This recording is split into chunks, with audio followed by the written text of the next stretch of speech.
வீடியோவை கடைசி வரைக்கும் பாருங்க. இங்க ஒரு ஃபார்மர் ஒரு இறந்து போற பன்னியம் கிணத்துக்குள்ள தூக்கி போறாரு. அதை பார்த்துட்டு ஒரு 50-60 எலி அந்த கிணத்துக்குள்ள குதிச்சு அந்த பன்னியை சாப்பிடுது. அது சாப்பிட்டு முடிச்ச பின்னாடி கிணத்துல இருந்து தப்பிச்சு வர பாக்குது. அப்போதான் ரியலைஸ் பண்ணுது கிணறு ரொம்ப உயரமா இருக்குன்னு.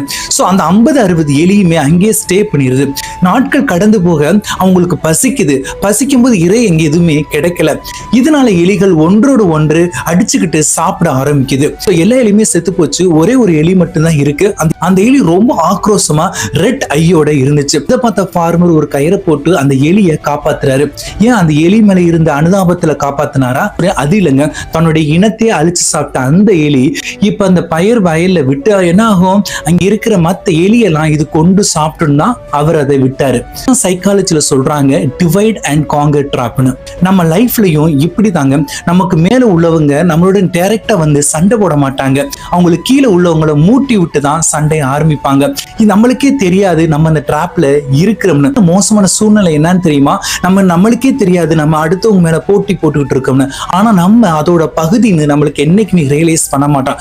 இது மாதிரி ட்ராப்ல நீங்க மாட்டிக்கிட்டு இருந்தீங்கன்னா அங்கே ஃபைட் பண்ண வேணாம், அங்கிருந்து எஸ்கேப் ஆயிருங்க.